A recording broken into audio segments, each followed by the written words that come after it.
Everybody can hear us, see us.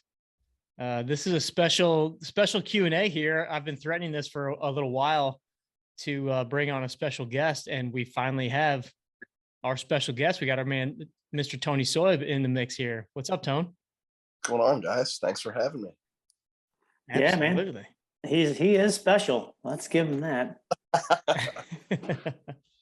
Well, I've had so many we've had so many questions over the past several weeks, and I'm like, well, I'll give you a little bit of info. I wish Tony was here though to go deep and detailed on some of this stuff. So now we'll be able to fire some of those questions at you. I'm sure we'll have plenty other ones that come about. In fact, this is going to be maybe a little bit of a different Q&A session, because we may end up turning this into a podcast episode, which may go out in the next week or so.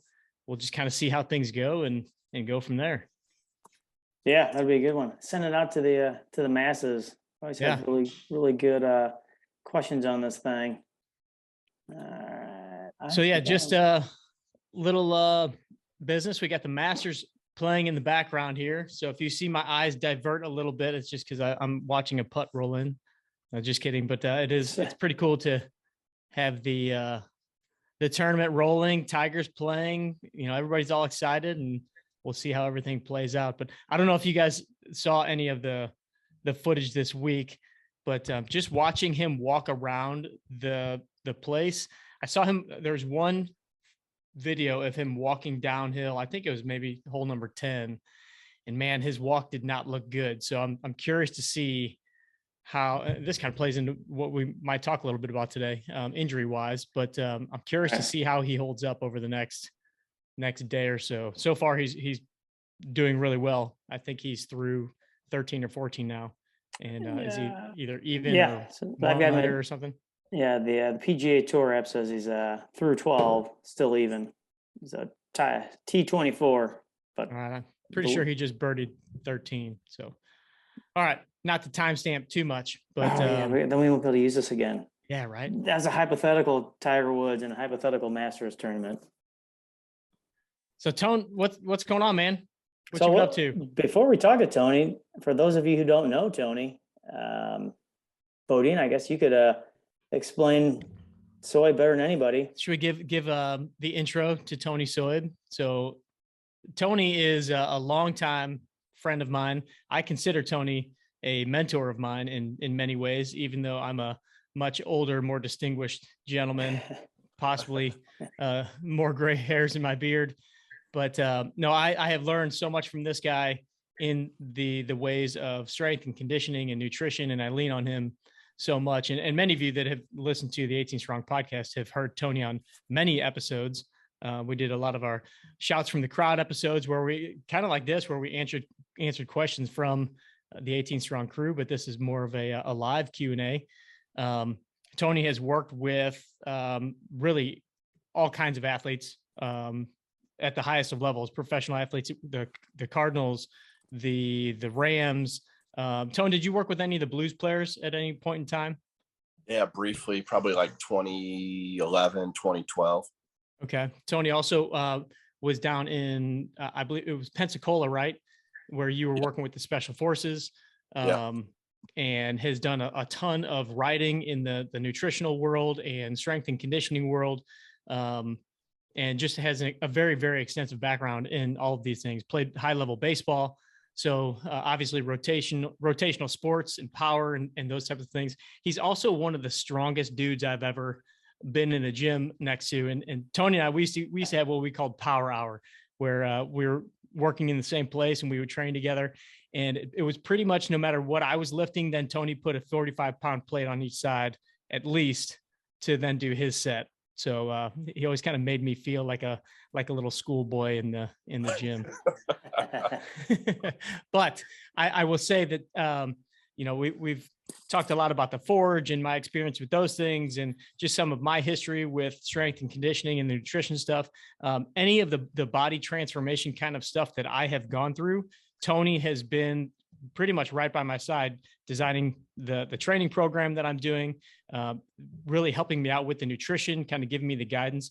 So when we had a lot of our conversations about the Forge over the past several months, and we talked about how I would kind of dial certain things in. I was doing my body fat test, which just did one recently yesterday. Tone, still 9.4 was the number. So I haven't Nice. haven't slipped off the rails too much. Still in the single digits. That's serious. Still in the single digits. So Tony's always the one helping me kind of dial in. I'm like, all right, hey, here's what's going on. Here's where I am. What can I change? What can I make better? And he's the one that has always really kind of guided me in that direction. So Tony Soib, welcome to the show, and give us a little catch up on what's going on with you these days. Oh, thanks for the intro, dude. That was very nice of you. But no, nothing. Don't expect much more of that. Nothing too exciting for me. Just pretty much in the gym every day, training clients, and it's pretty much about it. Nothing too exciting. Have we? You did not touch on the arm wrestling, Jeff. Is that still a thing, Tony? Because that is tournament in Vegas on Saturday. You're talking to the left-handed arm wrestling state champ right now. That's true. That is true. Yeah. So let me give you guys a little glimpse into the brain of Tony Soib. First of all, it's a steel trap, and anything that he reads, which he reads 4 times as fast as the normal human being, it all is retained. But Tony also is the kind of guy where when he likes to pick these different things to go very, very deep on. I remember it was chess, and probably still is chess. And then I remember him telling me one day, I think I'm going to get into arm wrestling. Like, really? Because lifting weights is one thing. And, you can test yourself and push yourself. But until you're facing another human being and you have to overcome that human being, that was like in football or something like that. That was the challenge that Tony was looking for. And sure enough, Tony, tell them how you started training for arm wrestling. Like the first step was. I'm like, well, how are you going to learn how to do this? Oh, I just Googled it, and then I send a random dude I Googled St. Louis arm wrestling, and a Facebook page pops up. So I just send the dude a message on Facebook, and he's like, oh yeah, we're always looking for new guys. Just come over to my house at 9 a.m. on Saturday, and we're just gonna throw you in the fire. So I did, and I've been back every week for 2.5 years now. So yeah, I just jumped right in. And I actually think he didn't say come to my house. He said come to my garage. Yeah, come to my garage. Yeah. You're not allowed in the house. Yeah. 2.5 years later, now you're going to Vegas for the national tournament. Oh yeah, this is a big one on Saturday. And yeah, so he gets into doing arm wrestling, and then within 18 months for sure, maybe even less than that, was the left-handed state champion of Missouri, and now just continues to go, looking for a national title. Yeah, staying at it. Awesome. I love it. You're the man. All right. Boy. Well, where should we start? Where should we start here, Rhino? We got Tony in the mix. I know we had some other agenda for some chat today, but with our super special guest. Yeah, we had a couple of questions in the queue. I'm going to just get right to that with Tony about nutrition and such. So the first one is, actually, Maria, this might have been last week too. So thinking of buying one protein shake. This was from last week, but we never got a definitive answer because we needed Tony. So I'm thinking of buying one protein shake, 2 magnesium supplements for increasing muscle growth and for recovery. What should I be considering when I buy them? So Tone, last week we just kind of talked about, some of the different products that are out there. We talked about, protein as post-workout shakes and stuff, but I'm going to let you just kind of take some of these questions. I'll steer in some different directions, and we'll both kind of throw some things in, but obviously we want as much of your input on these as possible. So if you have any advice there for Marina, fire away. Yeah, for sure. So yeah, protein's definitely going to be of high importance if you're trying to gain muscle mass. So you should be at about 1 gram of protein per pound of body weight every day. So a lot of people struggle with eating enough protein for muscle gain. So shakes are a convenient way to get in extra protein. And as far as like what type of product to look for, that's going to uh, you're going to want to start with, like, do you have any food allergies? Like, whey is probably the most commonly consumed protein drink, but if you have a milk allergy, that's not going to do you very much good. So a whey isolate would probably be my preference and the most commonly used. But if you have any type of allergies, there are rice and pea proteins that fit the bill. The texture is a little bit different. It's a little chalky, but not bad at all. I know, Jeff, you use Designs for Health and Thorn. Thorn is pretty much the brand I use. It's always going to be high quality, but like I said, you need to be hitting that 1 gram per pound of body weight per day in grams of protein. And yeah, shakes are really a convenient way to help get you to that number. I mean, meat, eggs, those are some of your primary sources: chicken, fish, seafood. But yeah, shakes can get you that number a little easier, especially if you don't have the appetite or the time to necessarily have all those other protein sources. And Tony, last week we talked a little bit about protein shakes like right after workout. And I know that, you and I have talked about, it's not necessarily so much that magical window that we've kind of read about or talked about. Give us a little insight into, why it's important to have a protein shake post workout, or why you choose to have clients do it or you do it yourself. Yeah, so your ability to store nutrients in muscle uh, uh, muscle cells to be everyone that anabolic window post super short, like we've talked about for the past couple decades, but your ability to store nutrients in muscle is definitely higher after exercise. And a shake is going to be one of the faster digesting proteins. So it's kind of been like a weight training tradition at this point. Like it's not 100% necessary, but like I said, most people aren't wanting to eat that much meat or chicken or fish in a day. And because it's fast digesting and you just worked out, it's a great time to have the shake. Your insulin sensitivity is high, and your ability to store nutrients in muscle is higher. And what are you looking for in that shake? Is it, because there's different ones that we see, especially there's so many different things in the supplement market out there, and so much of it is marketing. The muscle building shakes, and some are very low protein, low sugar, some are very high carb.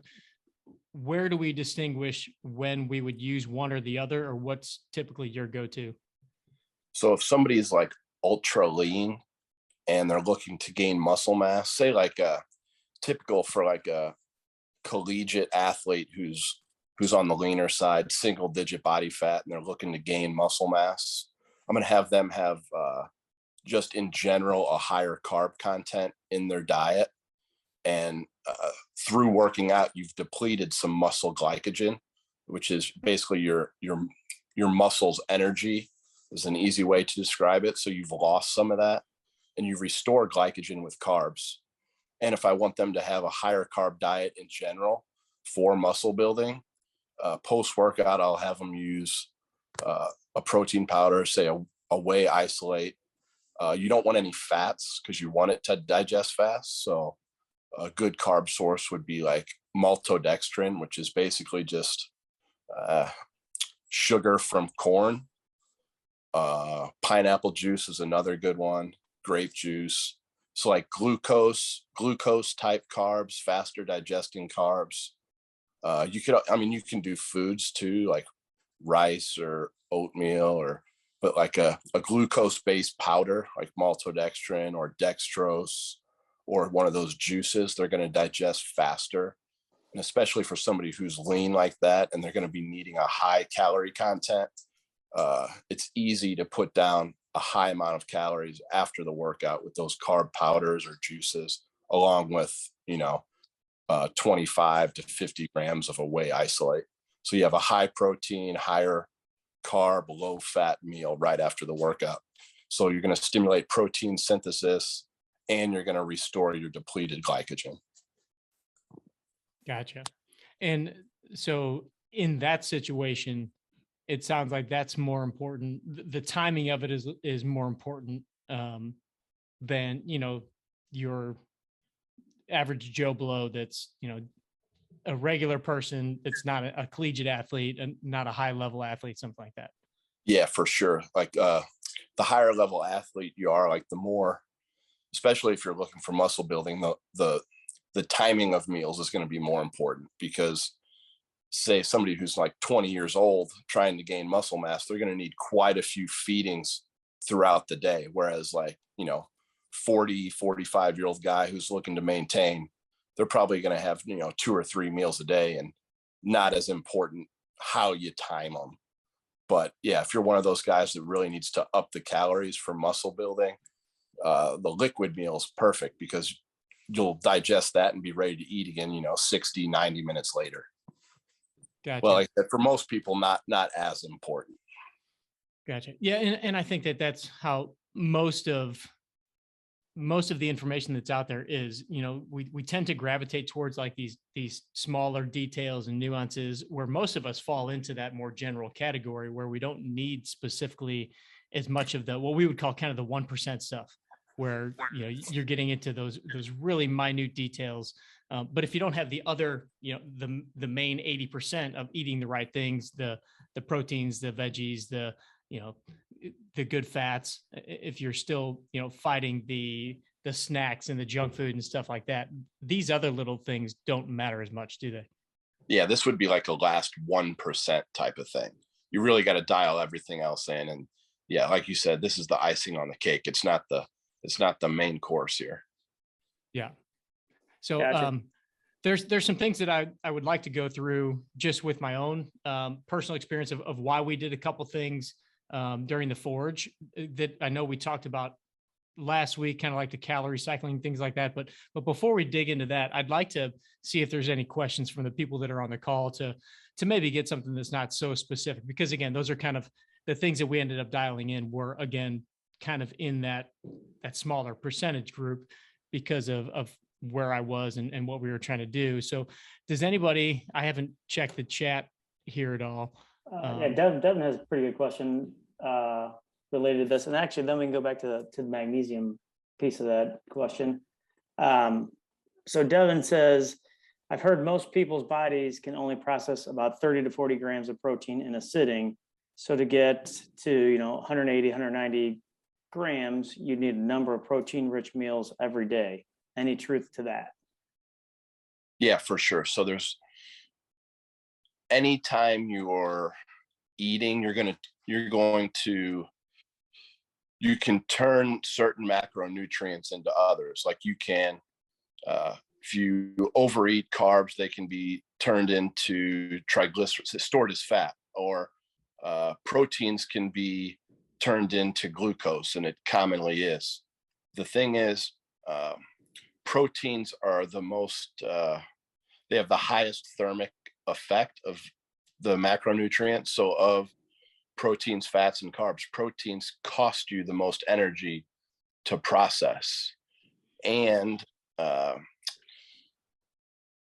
it's a little, you're not necessarily not using the protein when you're turning it into carbs, but it's keeping your calories as a certain amount, and you're not overeating the other two macronutrients. Like it's going to be much easier to store dietary fat as body fat if you're also eating high carbs, but you're not as likely to do that with a higher protein meal. It's not as likely to be stored as body fat. It's another process the body has to go through. So you're not wasting protein when you're eating over 30 grams per day. But yeah, there is truth in that only a certain amount of the total protein you eat in a day is going to be synthesized for, say, muscle repair and muscle growth. Some of it's going to be used for immune system function. It's going to be used for internal organs. So not all of it's going towards muscle repair and growth, but it's not necessarily wasted or stored as fat either, if that answers the question at all.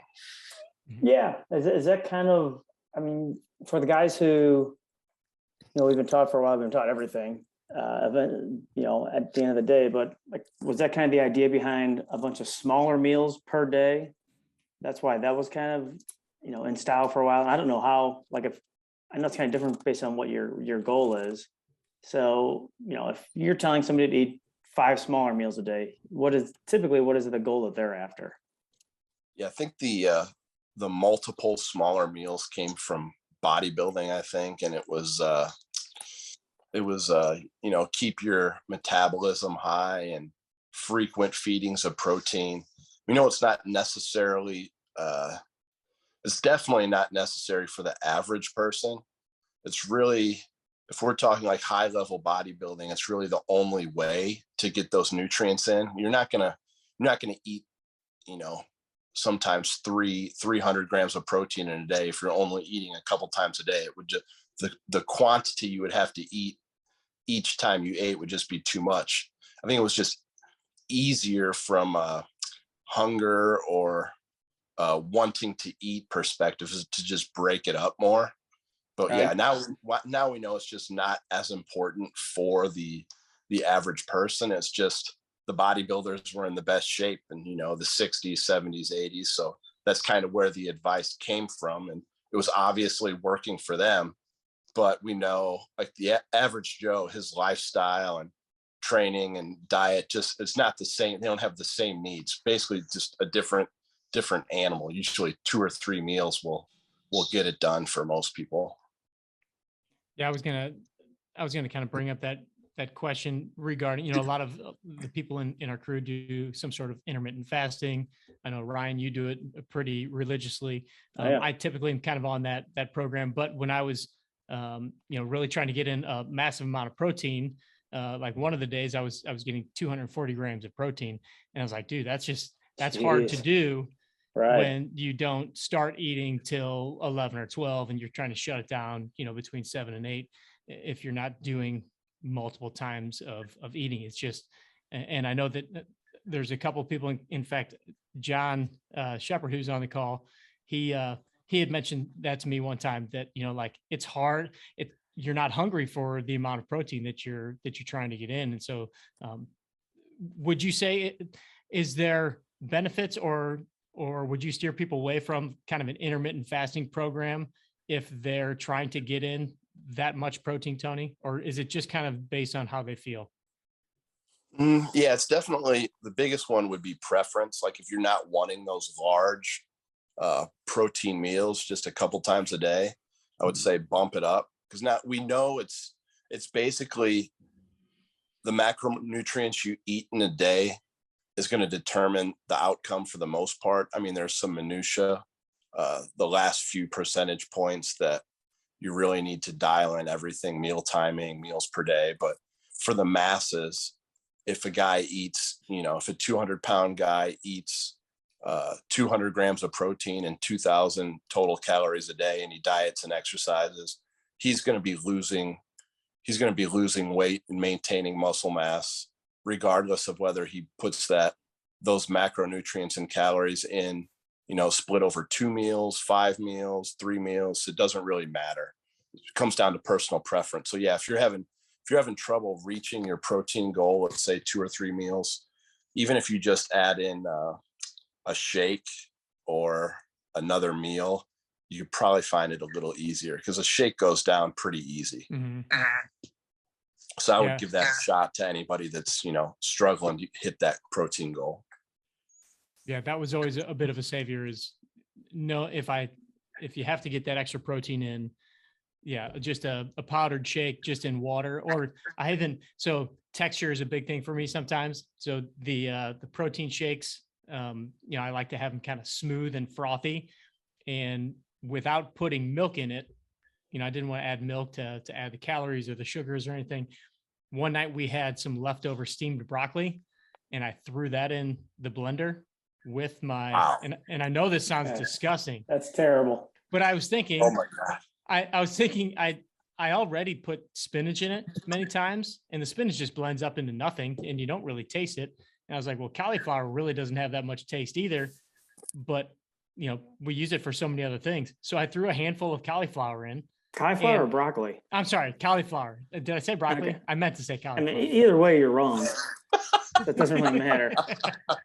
No. Sorry, cauliflower. And I'm telling you, you should try it. It gave it a much like frothier, smoother, like smoothie kind of a feel, but didn't add any bad stuff to it. In fact, it gave me some more veggies. So I've done it quite a few times now since then. Throw some ice in there, and it's a good little add-on. Okay, I'm 100% not going to be trying that. But I'm going to give you a tip for a frothy shake. Are you ready? I'm ready. Are you ready? Okay, so get the low calorie like almond milk or whatever. It's like 30 calories per cup, and just put that in a milk frother with the protein powder, and you're in business. There you go. See, All the froth, none of the veggie. See, I gotta say there's pros and cons to both of those. That's I think true. I'm gonna stick with my cauliflower. You're not even gonna try mine. Oh, I'll try it. I'll give it a shot. I'm sure it'll taste fine, but why not throw a little extra cauliflower in your diet? Yours is definitely more. It grabs the audience, I think. Yeah. I should make an Instagram post. That's right. That's something to grab it's the a great audience. great Something pattern crazy. interrupt. Yeah. Look at this guy. Yeah, you could, because we always have like the cauliflower rice in the freezer instead of ice cubes. Scoop that in. It's already frozen. All right. Now we're talking. I'm easily swayed by things that are weird. Well, that's a weird one. Yes, all right. that's good. So I've got some questions on the calorie cycling stuff, but does anybody else have anything that they want to throw at Tony before we get into the weeds of some of that stuff? Yeah, so Marina actually said my body fat is 12.5%, which I think that's not a question. It's more she's bragging that she's in awesome shape. So thank you, Marina. Making us all feel not so great. The second half of Marina's original question was the magnesium supplement. So Marina, do you mind unmuting yourself and asking Tony about that? Yeah, hi Tony. Great to see you on the Zoom. I have never taken magnesium. I do have what I consider a varied, healthy diet normally, with a lot of mushrooms and stuff that has got magnesium in it. But I just thought my question was, does magnesium help with muscle recovery? Because I do my exercises and I suffer from, sore muscles occasionally. And also regarding sleep, I normally sleep well, but I could always sleep better. I know Jeff takes magnesium before he goes to bed. What are your thoughts on magnesium, Tony? Yeah, so magnesium is an essential mineral. So supplemental magnesium can have some interactions with different medications. So always check with your doctor before adding in supplements. I'll say that first of all. But a typical dosage for magnesium would be like 300 to 600 milligrams per day. You will deplete magnesium through like sweat, and people that exercise quite a bit can be low in magnesium. You can get a blood test to see where your magnesium level is at, like a red blood cell magnesium test. Like I said, 300 to 600 milligrams is a typical dosage. And then as far as types, you want a chelated magnesium, so magnesium bound with an amino acid.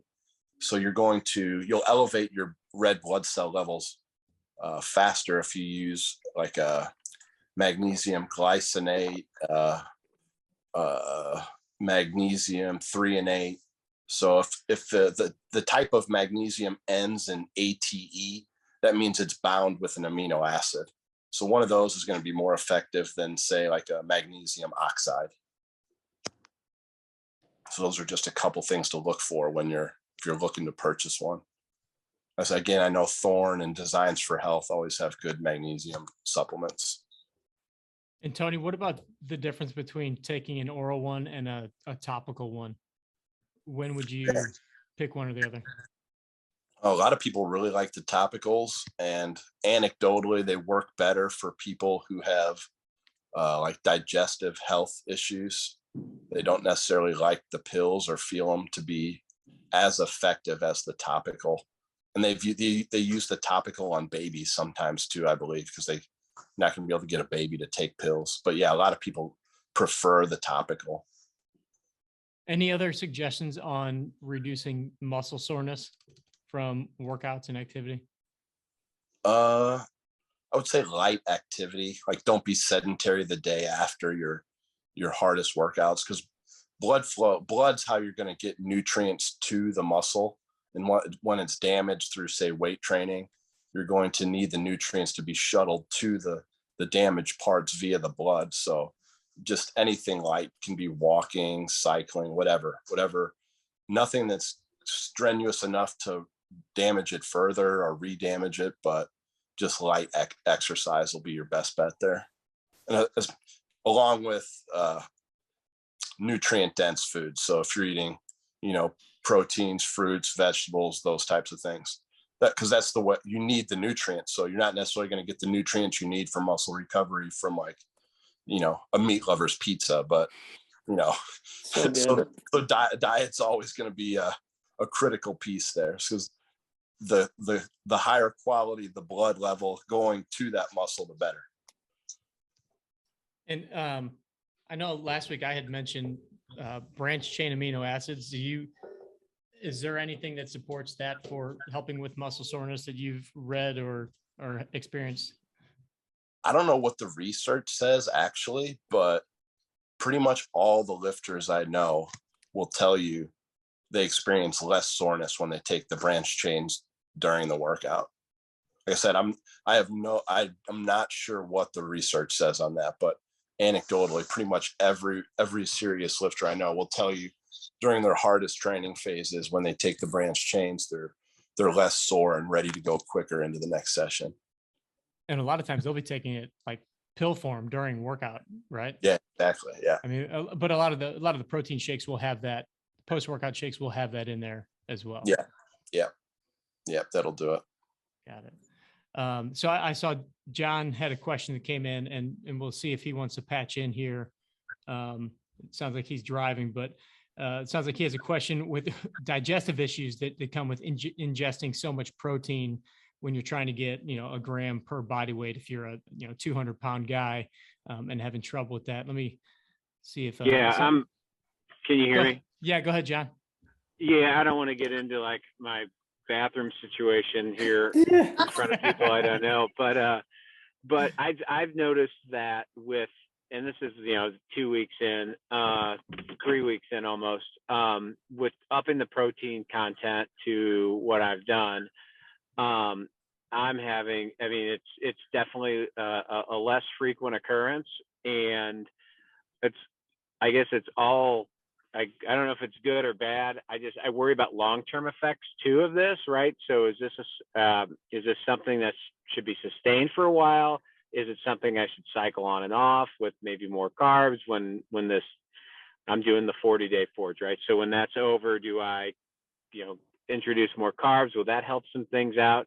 If I do keep the high protein going, because I like the results I'm seeing, what's the long-term effects of that? Is there colon issues? Are there kidney problems with processing that stuff? Like, I guess that's kind of my concern, where, I'm going to look great in a Speedo this summer, but am I screwing my body up for later on in life? Yeah. So as far as the kidneys go, a high protein diet can be detrimental if you have an underlying kidney issue. But it's overwhelmingly been shown that if you have healthy kidneys, it's a non-issue, like no problem whatsoever.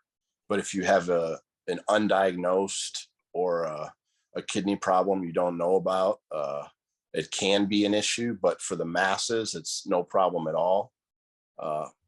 And for like gut health, anytime you drastically change your diet, it seems like people have issues there. So I would say you can go slower. So say you were a 200-pound guy was eating 100 grams of protein a day, and going to 200 just led to too many issues. Switching over just like that. Start with say 120 and say add 10 or 20 grams a week until you get up to the 200. You don't necessarily have to go there right away. And if it is a problem, the higher protein's just harder on the gut. Research will say like 0.8 grams per pound can get the job done as well. So you could go a little lower. So a 200-pound guy could go with 160 grams of protein and just fill in those calories with carbs and fat. So I would try that. I'd say if it's not going how you want, either come up slower or stick with that 0.8 grams per pound of body weight. But in terms of health, it's the high protein diet. Like I said, unless you have some type of kidney disease, it's been shown that not going to be long-term health effects. Cool. Awesome. Thank Any you. follow up on that, John? Any other? No, that answers my questions. No, that was good. Thank you. So Yeah, man. I think there's a lot of people that are kind of in John's shoes, you know, especially if they're doing the Forge, they're kind of jumping in and kind of getting a little bit more serious with their diet or wanting to change. Tony, where would you start somebody that is, you know, maybe looking to just start to trim out a little bit? They're starting to exercise a little bit more. They want to gain a little bit of lean muscle mass. What are the most important things to focus on dietarily when you're first making those changes, would you say? Yeah, I would say ditching the liquid calories is probably the easiest one. And then we always go with, Jeff, I know we've talked about this before, just go with third grade nutrition. So like anything you're eating that a third grader could tell you, like, you know, you put a Snickers and an apple in front of a third grader and say, which one's healthier? Everybody knows the answer. So start there. Like any fast food, junk foods, ditch the liquid calories, and you're going to be well on your way. And after that, I would say upping the protein is probably number 2. Because most people are, if they're active and exercising, weight training, even if they keep their calories the same and up the protein and replace it with some of the fat and carbs with protein, they're going to be much better off from a health and body comp standpoint. Those would be my 2 big ones: ditch the junk food and up the protein. Yeah, it sounds so basic and simple, which it is, but really, like that's the biggest factors right there. If most people would do just those simple things, like we were talking about before, you've got the 1% stuff, and then you've got these like the big rocks, but too many people don't get rid of those or pay attention to those big rocks, and they want to go with these other little, you know, what supplements should I take, or, you know, what are these different little nuances of training that I should be doing? And it's like, you could get most of it done with just doing those couple things and walking every day, and you're going to, you know, you're going to lean out, you're going to lose lose body fat, and then add in some strength training, you're going to gain muscle. And it's really not a very complicated recipe. It's just the diligence of sticking to that recipe is, yes, I simple, think, not easy. That's for sure. Yeah, exactly. Yeah, I like that. I'm writing that down. Simple, not easy. So Tone, real quick, without boring people too much, I'm curious about the calorie cycling stuff. So just a little bit of background for everybody. When I was doing the Forge, I had gotten down pretty lean, but then kind of, I think I was at like in the 10% range of body fat, and had kind of stalled for a couple of weeks, and was pretty much sticking with the exact plan that we're talking about here, you know, like getting high protein, staying away from any of the really starchy carbs, things like that, stick with mainly with vegetables, even laying pretty low on like nuts and things like that, not doing a ton of fruit just because there's, you know, some sugars and quite a bit of sugars in the fruit. but I was kind of plateaued, and I asked Tony what I should do. And he decided to have me do 5 days where it was lower calorie and very low carbs. And then 2 days that were higher calorie with significant amount of carbs. I think I was on those days, I was at 300 and maybe like 320 grams of carbs, and I think 160 grams of protein. On the other days, I was at like 1,600 calories with like 240 grams of protein, but as little carbs as possible. So Tony, what are the effects of cycling the carbs and the calories like that? Yeah. So when it's not a method for anybody that's, significantly higher than, let's say, 12% body fat range. But when you start getting down into those lower body fat numbers, there's some more advanced methods to kind of jumpstart things if you really want to go lower than that. So I set your calories up for the low carb days at, body weight times 10. So for those days, you're in a calorie deficit. You're going to be losing body fat, and you're still high protein. So you shouldn't be losing any muscle mass, and you're still training. But when you're that low calorie, that low carbs, the workouts can be kind of a grind to get through. Yeah. And then by those 2 carb days, you're depleted. So your muscle glycogen is depleted. You're in the cycle of losing fat. But when you go low fat and high carb, moderate protein, and you're depleted like that, you're going to store those carbs as muscle glycogen. Like I said before, that's your muscle's energy source. So 2 days of those higher carbs and low fat, your muscles are going to be full of glycogen again. You're going to look better. You're going to feel better. And those couple workouts after the carb up, you're going to feel much stronger, much better. Like you'll be more, if anybody, the pump, like when you get pumped up in the gym, like it's just so much better when you have carbs in you versus when you're low carbs. So you have basically on that setup, you have 5 days where you're burning fat and depleting muscle glycogen. Then those extra calories you eat on the 2 high carb days they're going towards muscle growth and muscle glycogen. So you look and feel better and your workouts are better. You're in a calorie deficit in net for the week, but like I said, you have better workouts and look a little better. It sounds great eating that many carbs, but it can be a chore if you've been eating low carbs for a while. And that's why some people do have digestive, they feel the effects of that sometimes too, but it's definitely effective. It definitely broke your plateau pretty quick. Yeah, for sure. And I enjoyed every single gram of those carbs, by the way. Oh, I do too. Oh my gosh.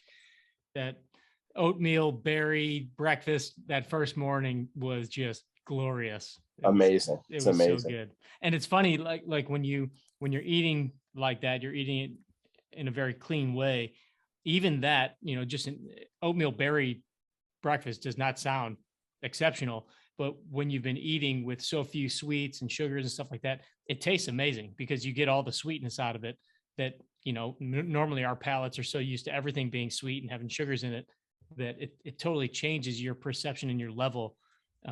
In fact, if I were to have something like a Snicker bar or something, it probably would taste like way too sweet.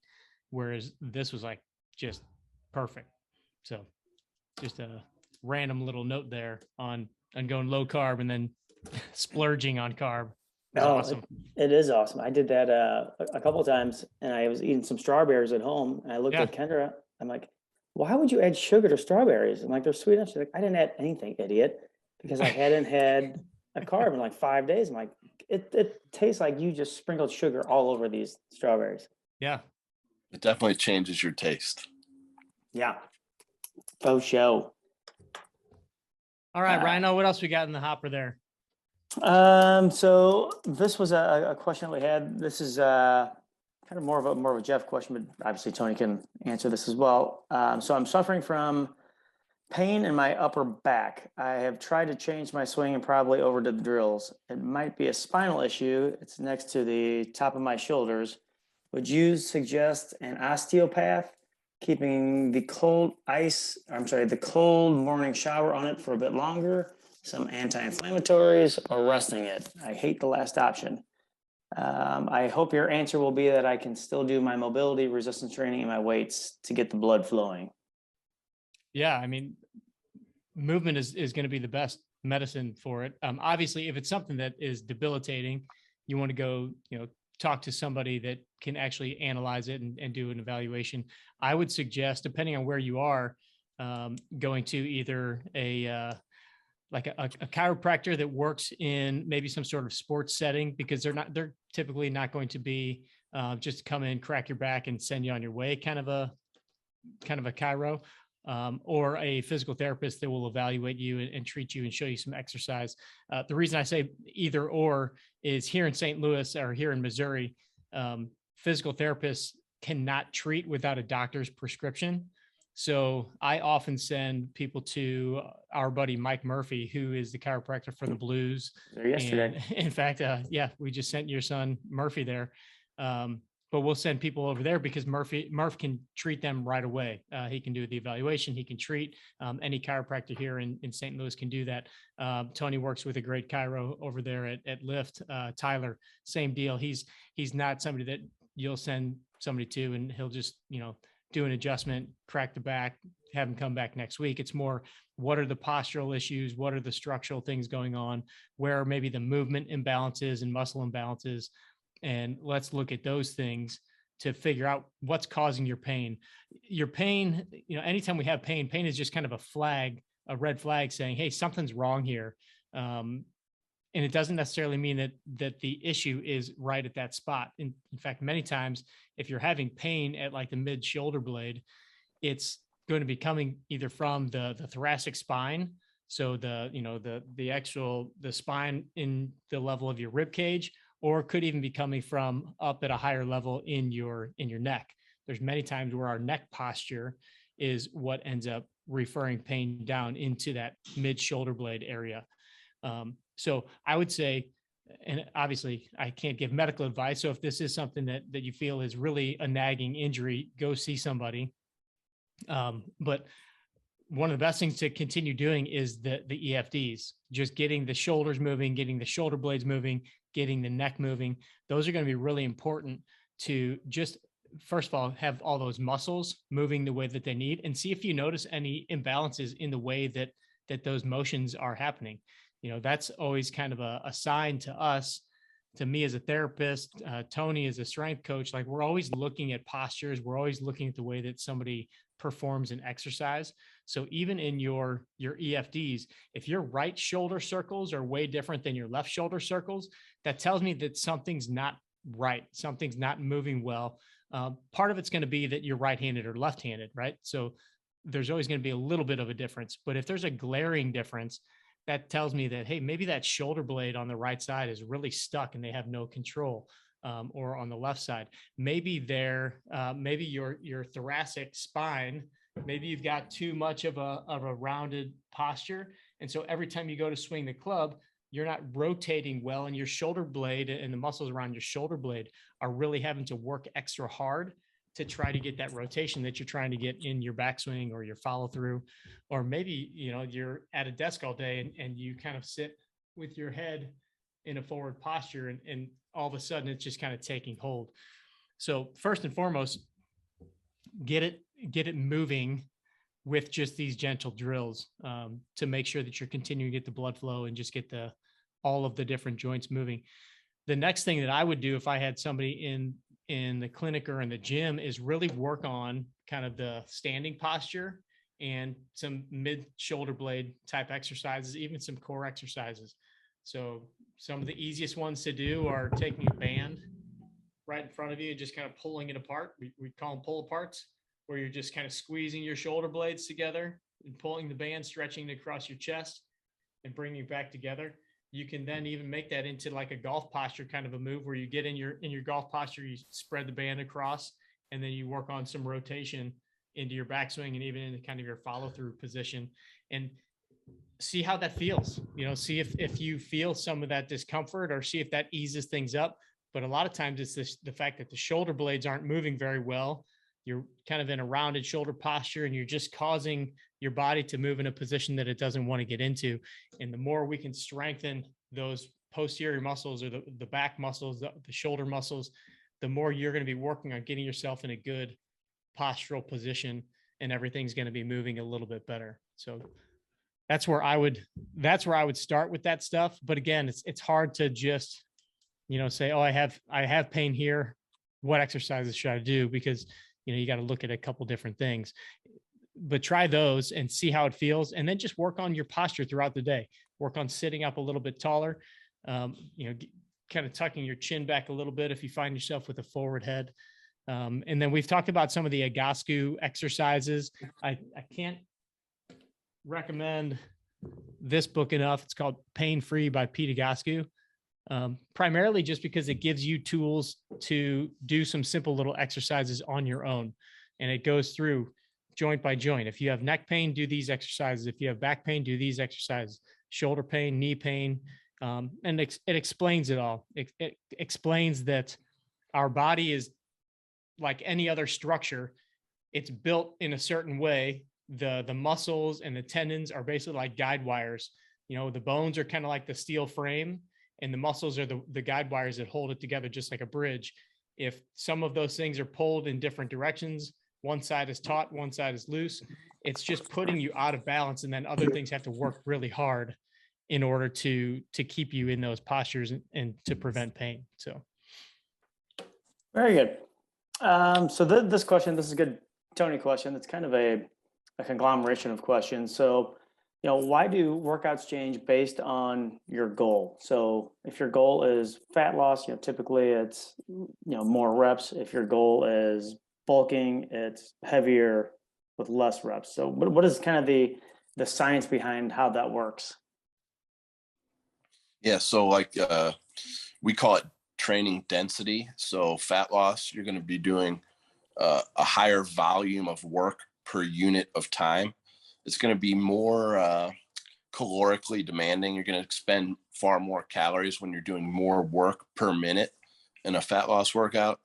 You're going to produce a more lactic acid, and which can lead to higher growth hormone, testosterone, that type of thing. So the hormonal response to the training is a little better for fat loss to be working faster. It's going to improve your insulin sensitivity, basically your ability to store nutrients in muscle. Higher volume workouts do a better job of that. It's not as central nervous system as when you're doing like a strength session. So somebody who's using, say, 6 or less reps, it's more neural. It's your brain's ability to tell what muscles, when to work, how to work, at what time. So those ultra heavy like strength sessions, strength is basically a skill. You have to learn how to coordinate the muscle at the right time. So brain signal to the muscle. It's like a rehearsal. You have to do it over and over, and you need much longer rest periods. It's hard to gain strength in a fatigued state, whereas a fat loss workout is going to be, you're pretty much fatigued the whole time. You're working so much faster and doing such a high load volume of work, whereas a strength session is slower pace because you're going to be able to recruit high threshold motor units better when you're fresher. Like I said, it's like a rehearsal. You don't want to be dog tired during a strength session. If you're that fatigued, you're not going to be able to lift near your maximum weights, which is what you need to do to gain strength. Like I said, the strength workouts, you can't, I'm not saying you can't get leaner while doing a strength workout. You can, but you have to account for that in terms of your daily calorie intake. But you're going to see results quicker with a high volume workout in terms of fat loss, and vice versa. You can certainly get stronger in the higher rep ranges, but if you're looking to get stronger quicker, you're probably better off with those lower rep, slower paced workouts. It's almost like a graduated scale, right, Tone? Like, yeah, like with the strength stuff, say you wanted kind of a combo of of strength and fat loss. Could you put like some of the heavier lifts, lower reps towards the beginning of the workout and then really jam the volume towards the end of the workout? Is that something that you would ever do? Yeah. If somebody's, say like an athlete with a short off season and let's say they're fatter than they should be for their sport and they're weaker than they should be for their sport. That's pretty much exactly what I'd do.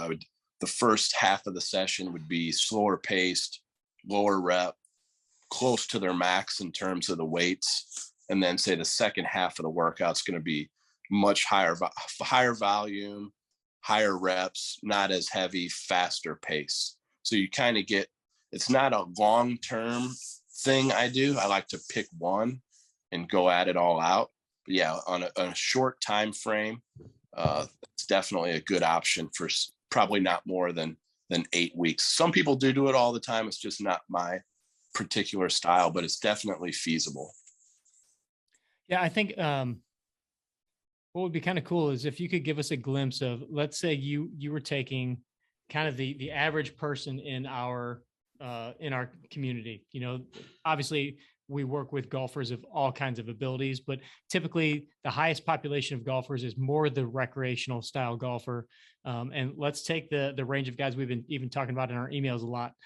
Guys much like me, much like Ryan, say 40 to 50-year-old dude, has a job, is going to train, 3 to 4 days a week. As far as their year is concerned, most of the time we start playing some golf in the spring, we play through the summertime. What would just kind of that global picture of the way that you would put together a program for this guy, knowing that, let's just kind of give a scenario. So he's probably 10, 15 pounds overweight, not moving quite as well as he would like to move, just mobility wise, wants to play golf. And of course, everybody wants to gain some swing speed. What would your general overview of that program kind of look like? And how big do you look at that? Do you look at that as a 12-month? Do you look at that as a 3-month? Do you look at that 1 month at a time? Where would you go with that? So when guys are taking on like a new exercise regimen, if it doesn't work within the first month, they're pretty much done. They're going to quit. So I would go for their number one priority. And in that case, it's probably in my view, I would make body comp number one, because it's going to be visually the most impactful. And I'm going to be choosing exercises through a full range of motion. So their mobility certainly isn't getting worse. It's probably getting better. And their strength, if they're not an advanced lifter, regardless of the rep range you pick. So in this case, I'm going to be doing a higher rep range, higher volume workout. They're still going to be gaining strength, not as fast as they could, but they're going to go from, lifting 40-pound dumbbells on a dumbbell press to 55 over the course of a month just from doing it. So their strength is going up. Their mobility is the same or better. And visually, they're going to look much better. So like I said, you have to go for that. Whatever their number one priority is, you really have to hammer that out of the gate so they don't give it up. Like regardless if it was, if I went to a chess coach today and my game was worse a month from now, I would just stop going. So same type of deal. Like they're going to shut it down after a month if they look the same, feel the same, score the same.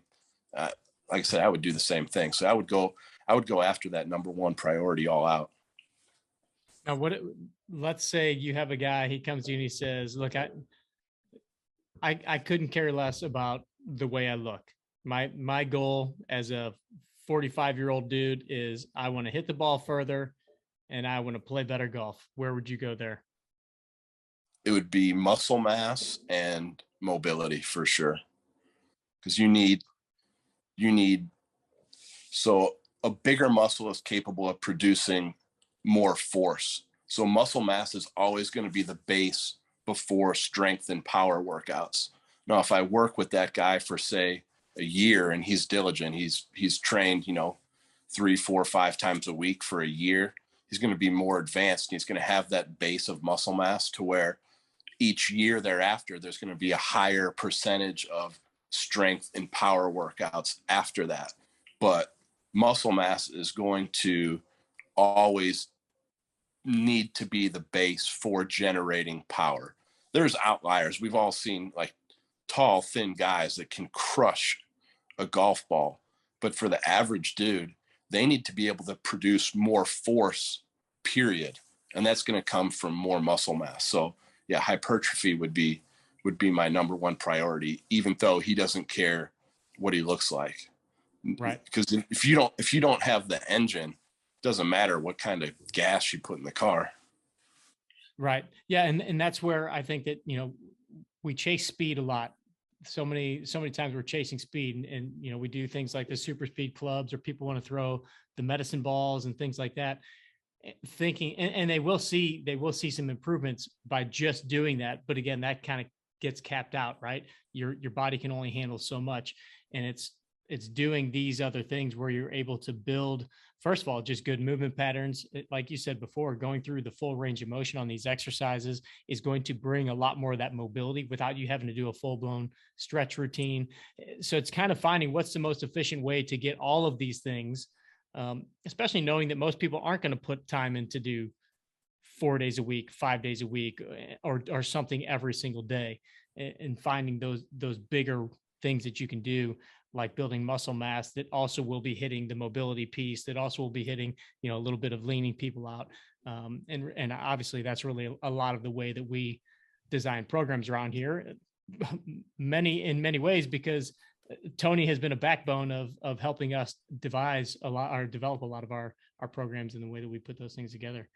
I know we're just a few minutes over the hour. Rhino, is there any last pressing questions there that we could answer real quick, or is that good? The last question was, what is the VJ Tour? I have no idea. The VJ Tour. The VJ Tour. I don't know. You got me. Maybe it's some underground inside joke that we just brought to the masses. Yeah. No, Jeff, on your last podcast with Pete, I thought I heard you say the VJ Tour. And I was thinking, I didn't know if VJ Singh maybe put something together or not. And I've searched all the different types of tours. And I was especially interested. PGA Tour or something, but no, I don't recall that. What was the context there, Randy? It was just like some of the stuff that he had tried. And I want to say it was said real quickly. And I thought, did he just say VJ? And I'm especially interested in VJ because my cousin was on tour with him, and my cousin was his best man and stuff. So, oh, awesome. Yeah, but anyhow, I do have another question for you. How do I get on the Forge? Oh, just go to 18strong.com/theforge, just all one word. And it'll ask you to put your email address in, and then it'll give you all the details. In fact, I just recorded the episode where it's going to go through all the details of the Forge. It's in edit right now and should be released in the next day or two, where I kind of go through all the different details and everything. We'll actually put that episode on that same page that I just directed you to, but 18strong.com/theforge, all one word. Yep. Yeah, Randy, I put it in the chat, so you just click on it. All right. Cool. Very Well, cool. Tony, can't thank you enough, man. It was good to see you a couple weeks ago. Tony came over to the facility not too long ago, and got to see the new place finally. So hopefully we'll get to hang in person again and do this again soon. Always fun, my man. Yeah. You got it. All right, brother. All right, Good talking guys. to you. Thanks, everybody. We'll see you See you next guys. week. See you guys.